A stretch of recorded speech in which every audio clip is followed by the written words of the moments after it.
오늘 본문 말씀은 요엘서입니다. 요엘서는 BC 830년에 기록됐다고 이렇게 알려지고 있습니다. BC 830년이 언제입니까?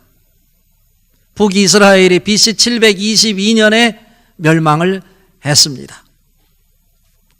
그러면은 BC 722년이다. 830년이다. 약 108년 뒤에 북이스라엘은 아수르에 의해서 멸망을 당합니다.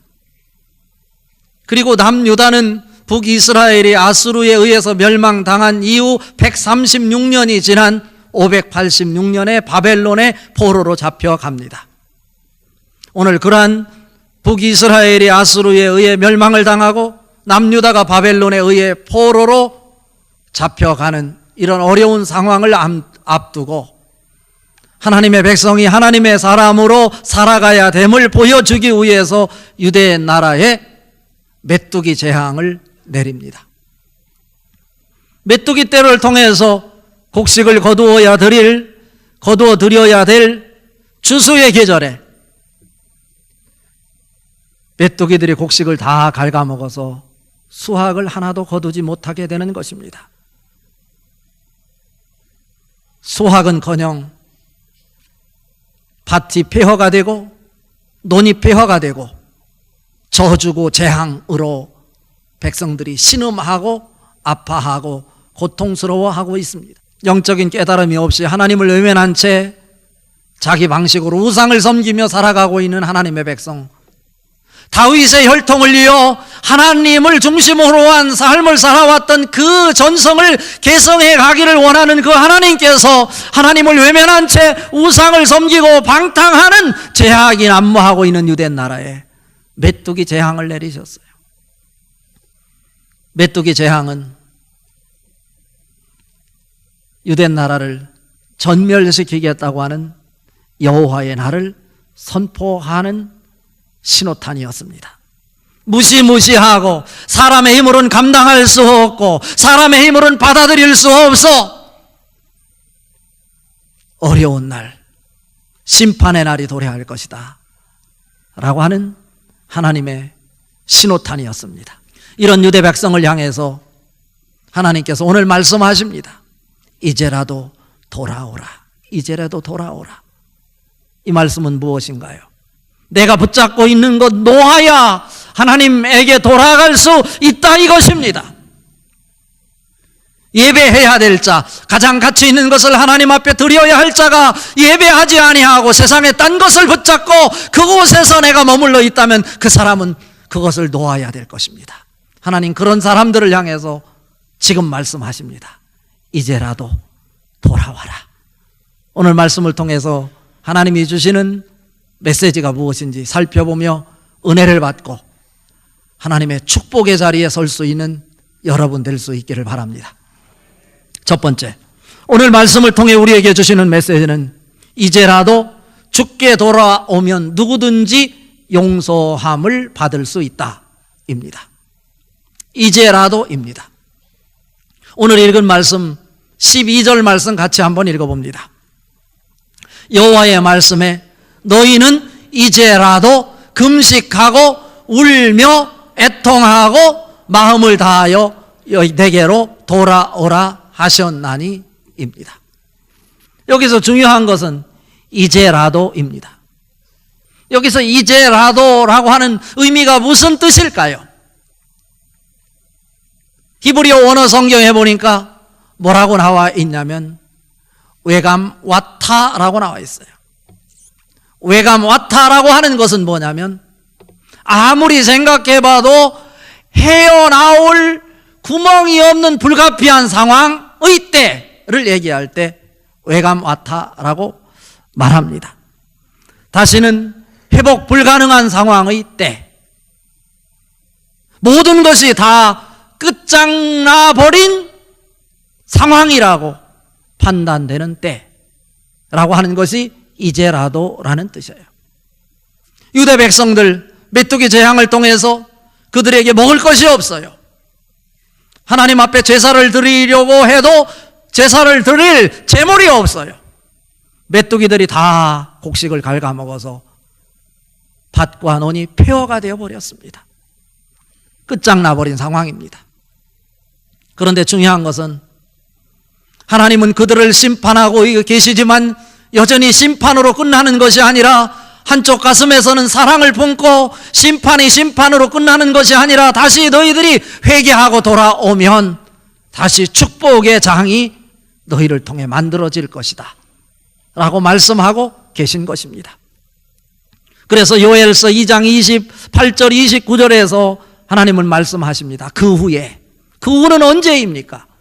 메뚜기 재앙이 있은 그 후에 너희가 회개하고 하나님 앞에 돌아오는 그때에 그 후에 내가 내 영을 만민에게 부어주리니 그들의 자녀들은 장래의 일을 말하고 그의 늙은이들은 꿈을 꾸며 그의 젊은이들은 이상을 볼 것이며 그때 내가 내 영을 내 남종과 여종에게 부어주리니 라고 말씀하고 있습니다.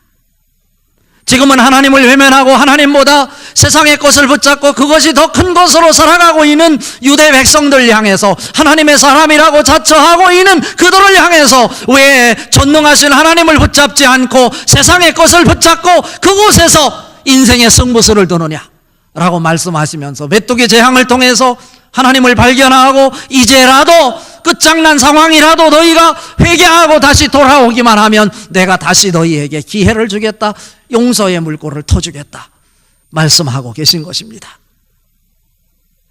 유대 백성에게 주는 말씀이라고 생각하지 마십시오. 오늘 예배하고 있는 하나님의 사람이라고 자처하는 여러분 한 사람 한 사람을 향해서 주시는 축복의 말씀입니다. 우리 연약함을 누구보다도 잘 아시는 하나님, 우리를 향해서 이제라도 내게로 돌아오라 말씀하십니다. 너희 상황이 아무리 불가피한 상황이라 할지라도 몸이 다 망가져서 더 이상 회복이 불가능하다고 판단되어 질병에 신음하고 있는 상황이라 할지라도 내게로 돌아오라. 그리하면 회복이 있을 것이다. 내게로 돌아오기만 하면 치료가 있어질 것이다. 내게로 돌아오기만 하면 어둠의 터널이 끝나고 새로운 하늘의 빛이 비춰질 것이다. 이런 축복의 말씀으로 여러분에게 들려질 수 있기를 바랍니다. 그런데 이것은 무제한적인 것이 아니에요. 요나를 통해서 이스라엘을 괴롭히고 이스라엘을 끊임없이 전쟁으로 학대를 했던 아수르 나라, 그 나라의 수도였던 니누에에 가서 복음을 전하라고 명령하십니다. 그것도 그냥 복음이 아니라 그들에게 가서 하나님을 붙잡지 않고 살아가는 너희들 하나님의 심판을 반드시 받을 것이니 회개하고 하나님께 돌아오라, 이런 회개의 말씀이었습니다. 무조건 회개가 아닙니다. 40일 안에 회개하라 기간을 주었다는 것입니다. 그런 의미에서 회개는 지금 바로 있어져야 될 일이다 라고 하는 것입니다. 우리 하나님 앞에 돌아옵시다. 이사야 55장 6절 7절에 말씀하십니다. 너희는 여호와를 만날 때 찾으라. 가까이 계실 때 그를 부르라. 악인은 그 길을 불의한 자는 그의 생각을 버리고 여호와께로 나아오라. 그리하면 그가 긍휼히 여기시리라. 우리 하나님께로 나오라. 그가 너그럽게 용서하시리라 말씀하고 계십니다. 이사야 59장 1절 2절에도 말합니다. 여호와의 손이 짧아 구원하지 못하심도 하니요 귀가 둔하여 듣지 못하심도 하니라. 너희 죄악이 너희와 너희 하나님 사이에 간격을 내었고 너희 죄가 그의 얼굴을 가리어서 너희에게서 듣지 아니하시게 함이라 말씀하고 계십니다. 요한일서 1장 8절 9절에도 말씀하십니다. 만일 우리가 죄가 없다고 말하면 스스로 속이고 또 진리가 우리 속에 있지 아니할 것이요 만일 우리가 우리 죄를 자백하면 그는 미쁘시고 의로우사 우리 죄를 사하시며 모든 불의에서 우리를 깨끗하게 하실 것이요 라고 말씀하십니다. 하나님은 불가피하게 오늘 하나님 백성을 살리고 하나님 백성에게 하늘의 기쁨을 주고 행복을 주시기 위해서 메뚜기 재앙을 내리고 계시지만 여전히 그 상황으로 멸망시키는 것으로 끝나고 싶은 하나님이 아니라 그 상황에서 하나님의 백성들이 하나님에게 돌아오기를 고대하고 계시는 사랑의 하나님이십니다. 용서의 하나님, 사랑의 하나님이 이 시간 여러분에게 보여질 수 있기를 바랍니다. 그렇다면 두 번째로 어떻게 하나님 앞에 돌아갈 수 있습니까? 오늘 읽은 말씀 12절 13절 말씀 같이 한번 읽어봅니다. 여호와의 말씀에 너희는 이제라도 금식하고 울며 애통하고 마음을 다하여 내게로 돌아오라 하셨나니 너희는 옷을 찢지 말고 마음을 찢고 너희 하나님 여호와께로 돌아갈지어다. 그는 은혜로우시며 자비로우시며 노하기를 더하디야 하시며 이내가 거치사 뜻을 돌이켜 재앙을 내리지 아니하시나니입니다. 무슨 말씀입니까? 여기에서 회개하는 방법을 구체적으로 하나님은 우리에게 가르쳐 주십니다. 12절에 보면 5가지 동사가 나옵니다. 뭐라고 나오면 이제라도 너희는 금식하고 울며 애통하고 마음을 다하여 내게로 돌아오라입니다. 그런데 이 5가지 동사 중에서 중심 동사가 있어요. 하나의 동사로 모아지는데 그 중심 동사가 뭐냐면 내게로 돌아오라입니다. 우리가 돌아가야 할 대상이 누군지를 분명하게 말하고 있습니다. 불가피한 상황 속에서 우리에게 행복이 만들어지고 기쁨이 만들어지고 세상에서 얻을 수 없는 하늘의 영광이 어디에서 만들어지는지를 분명하게 가르쳐주고 있습니다. 여기서 금식한다라는 뜻이 무엇입니까? 나의 생존에 절대적으로 필요한 음식을 금한다라고 하는 뜻입니다. 우리는 살아가기 위해서 여러 가지 일을 필요로 합니다. 밥을 몇 끼 굶으면 음식을 몸이 요구합니다. 끌어당깁니다. 생존에 필요한 그러한 것들을 과감하게 너에게서 중단하라입니다. 그럴 때 너가 하나님 앞에 돌아갈 수 있는 것이다 라고 합니다. 자기를 부정한다는 뜻입니다. 나를 위해서 살아왔다면, 행복을 내게서 찾아왔다면 이제는 내게서가 아니라고 하는 것을 고백하는 모습이 금식하는 모습입니다. 금식을 하면 육신적인 것이 물러가는 것이 아니라 오히려 금식을 하면요 나의 정욕이 막 들끓어올라요. 그리고 세상 욕심이 더 크게 보여요. 그런데 왜 금식을 하라고 하는 것입니까? 금식을 통해서 나의 모습이 어떠한 것인지를 하나님 앞에 드러내게 하기 위해서 하나님은 우리에게 금식을 요구하시는 것입니다. 하나님 앞에 너무나 추하고 더러워서 감히 나는 스스로 설 수 없는 사람임을 금식을 통해서 너 자신을 보라고 하나님께서는 우리에게 금식을 선포하시는 것입니다. 우리는 우리 힘으로 살 수 없는 자입니다. 연약한 자입니다. 하나님 없이는 살 수 없는 존재입니다. 하나님의 긍휼하심을 입어야 되는 사람들입니다. 하나님의 은혜를 입고 하나님 은혜 속에서 살아가는 사람이어야 합니다. 하나님 은혜가 아니고는 설명될 수 없는 사람이 하나님의 사람입니다. 그 다음에 울라고 말씀합니다. 운다는 것은 무엇입니까? 우리의 가슴 속의 슬픔을 외형적으로 표현하는 것이 우는 것입니다. 울 때 그냥 소리내어서 우는 것이 아니라 가슴으로 울으라는 거예요. 가슴으로 울으라 하는 말씀입니다. 왜 웁니까? 왜 슬픕니까? 내 속에 죄가 있으니까 죄를 슬퍼하라는 얘기입니다. 죄를 보고 그냥 방관하는 자가 아니라 죄를 슬퍼하며 그것을 밖으로 쏟아내라고 하는 말씀입니다. 그러한 모습이 여러분에게 철저한 가슴의 회개가 있어지기를 바랍니다. 그리고 나서 무엇을 하라고 하는 것입니까? 애통한다. 슬퍼하고 울고 애통하는 것 같은 말 아니겠습니까? 13절에 말하잖아요. 너희는 너희의 옷을 찢지 말고 마음을 찢으라. 마음을 찢으라. 너희 하나님 여호와께로 돌아올지어다라고 명령을 하고 선포를 하십니다. 그는 은혜로우시며 자비로우시며 노하기를 더디하시며 인애가 크시사 뜻을 돌이켜 재앙을 내리지 아니하시나니. 사랑의 하나님, 용서의 하나님이 회개하고 돌아오는 자들을 위해서 준비하고 계신 축복이 있음을 우리에게 가르쳐주는 말씀입니다. 어디로 돌아오라고요? 내게로 돌아오라 이것입니다. 여호와께로 돌아오라 이것입니다. 사도행전 2장 38절에 말씀하지요. 베드로가 가로되 너희가 회개하여 각각 예수 그리스도의 이름으로 세례를 받고 제사함을 받으라. 그리하면 성령의 선물을 받으리니 입니다. 예수의 이름으로 세례를 받고 제사함을 받아야 우리는 하나님을 만날 수 있습니다. 여호와께로 돌아갈 수 있는 것입니다. 히브리어 원어 성경에 보니까 내게로 돌아오라 이 말씀을 슈부 아다이라고 말하고 있습니다. 슈부라고 하는 것은 너희가 돌아오라라는 거예요. 아다이, 내게로 돌아오라 이것입니다. 분명한 대상입니다.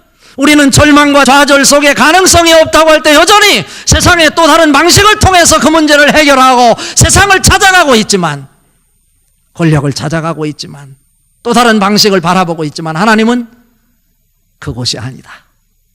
너는 하나님의 사람이기에 내게로 돌아와야 된다.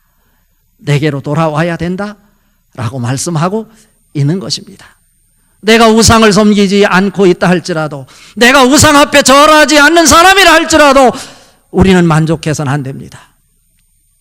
여전히 하나님 중심의 삶이 아니면, 하나님보다 더 큰 것이 세상에 있으면, 내 앞에 놓여 있으면 그것은 여전히 하나님 앞에 악을 행하는 사람이라고 하나님 돌아와야 된다고 우리의 가슴을 뒤흔들고 있는 것입니다. 여러분 가슴이, 인생이 오늘 말씀에 의해서 뒤흔들려질 수 있기를 바랍니다. 하나님 아니고는 내가 올곧게 설 수 없는 사람임을, 하나님의 은혜로 사는 사람임을 다시 한번 확인할 수 있는 축복의 주인공들 될 수 있기를 바랍니다. 이것이 축복이에요, 축복. 그래서 로마서 12장 2절 3절에 이렇게 말씀합니다. 너희는 이 세대를 본받지 말고 오직 마음을 새롭게 함으로 변화를 받아 하나님의 선하시고 기뻐하시고 온전한 뜻이 무엇인지 분별하도록 하라. 내게 주신 은혜로 말미암아 너희 각 사람에게 말하노니 마땅히 생각할 그 이상의 생각을 품지 말고 오직 하나님께서 각 사람에게 나누어 주신 믿음의 분량대로 지혜롭게 생각하라 말씀하고 있습니다. 착각하지 마십시오. 내가 무엇인가를 할 수 있다고 분수 넘는 생각을 하지 말라 이런 말씀입니다. 애통하고 울며 가슴을 치며 가슴을 찢으며 여호와께로 돌아오는 회개가 여러분에게 있어지기를 바랍니다. 여기서요, 죄를 지었으니까, 하나님을 떠났으니까 하나님께 돌아오라는 것 아니겠어요? 죄를 헬라어로 하마르티아라고 합니다. 하마르티아의 뜻은 화살을 쏘음에 있어서 관역을 향해 화살을 쏘는 법인데, 이 화살촉이 관역으로부터 벗어나 있는 상태를 하마르티아라고 합니다. 죄라고 하는 거예요. 하나님께서 여러분 한 사람 한 사람을 이 땅에 보내실 때 여러분을 통해서 이루시려는 하나님의 섭리가 계신데, 하나님의 뜻과는 관계없이 하나님의 원하심이 아닌 방향으로 화살을 향해서 여러분이 달려가고 있는 상태를 하마르티아, 죄라고 하는 것입니다. 그렇다면 회개는 무엇입니까? 헬라어로 메타노이아라고 합니다. 메타노이아는 잘못된 방향으로 날아가는 화살을 관역을 향해 다시 조정하여 관역을 향해 날아가게 하는 상태를 메타노이아, 회개라고 합니다. 여기서 후회하는 것하고 회개하는 것은 전혀 달라요. 아무리 내가 잘못했음을 뼈저리게 느끼면서 눈물 흘리며 후회를 백날해도 그 삶이 바뀌지 않으면, 하나님이 원하는 삶으로 180도 삶을 전향하지 않으면 그것은 회개는 아닙니다. 이스라엘 백성들은 후회는 했을 거예요. 그러나 회개를 하지 못할 때 하나님은 그들에게 메뚜기 재앙을 내린 것입니다. 우리에게 내리는 메뚜기 재앙을 바라보면서 여러분 철저하게 가슴을 찢고 마음을 찢고 하마르티하에서 메타노이아로 여러분 삶이 변화될 수 있는 하나님이 원하는 그 분명한 목표를 향해 방향성을 가지고 하나님이 원하는 곳을 향해 힘차게 매진하고 달려갈 수 있는 여러분 될 수 있기를 바랍니다. 그곳에 행복이 있어요. 그곳에 기쁨이 있어요. 그곳에 하나님의 영광이 있는 것입니다. 하나님의 영광을 만들어내며 살아간다는 것, 기쁨 아닐까요? 인생의 의미가 아닐까요? 그러한 축복이 여러분 것들 될 수 있기를 바랍니다. 오늘 말씀의 결론입니다. 그렇다면 하나님께서 그렇게 간절하게 이제라도 내게로 돌아오라 말씀하시는 이유는 어디 있을까요? 예배를 통한 축복의 회복입니다. 예배를 통한 축복의 회복. 오늘 읽은 말씀 14절 15절 말씀 같이 읽어봅니다. 주께서 혹시 마음과 뜻을 돌이키시고 그 뒤에 복을 내리사 너희 하나님 여호와께서 소제와 전제를 드리게 하지 아니하실는지 누가 알겠느냐? 너희는 시온에서 나팔을 불어 거룩한 금식일을 정하고 성회를 소집하라. 성회를 소집하라. 여기에 놀라운 축복의 말씀이 이런 것입니다. 뭐 하라고요? 우리가 하나님께로 돌아오면 비록 메뚜기 재앙을 통해서 더 이상 가능성이 없다고 판단되는 상황 속에서 내가 씨름하고 있다 할지라도 모든 것 내려놓고 내 인생의 전부는 하나님입니다 라고 고백하며 하나님께로 돌아올 때 하나님은 그들에게 복을 주시고입니다. 14절에 복을 주시고, 그리고 전제와 소제를 드리게 할지 어떻게 알겠느냐 라고 하는 것입니다. 유다 백성들은 지금 하나님 앞에 제물을 드리고 싶어도 드릴 수가 없어요. 왜 그렇습니까? 메뚜기 재앙을 통해서 밭과 논의 곡식을 다 폐허가 되게 만들었으니 수확물이 없으니 하나님 앞에 제물을 드리고 싶어도 드릴 수 없는 것입니다. 그런데 하나님께로 돌아오면 그들에게 복을 주사 그들로 하여금 소제와 전제를 드리게 하시겠다. 이런 축복입니다. 그리고 시온에 복을 주게 했는데 시온은 하나님의 임재가 있는 예루살렘 성전이 있는 곳을 얘기하는 것입니다. 그곳에서 거룩한 무엇을 하라고요? 성회를 소집하라. 거룩한 예배를 하라. 이런 말씀입니다. 그러면서 16절 17절에서 무슨 말씀을 합니까? 장로들을 모으라, 아기를 모으라, 신랑도 신방에서 나오라, 신부도 신방에서 나오라. 그리고 장로와 종교 지도자들은 낭실과 제단에서 울며 철저하게 회개하는 모습을 보이라는 거예요. 그리고 예배하라. 그곳에 축복이 있다. 이런 말씀 아니겠어요? 얼마나 큰 축복입니까? 하나님의 사람은 하나님께 예배할 의무가 있어요.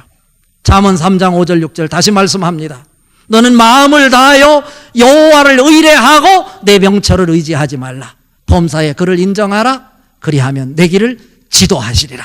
이렇게 말씀하고 있습니다.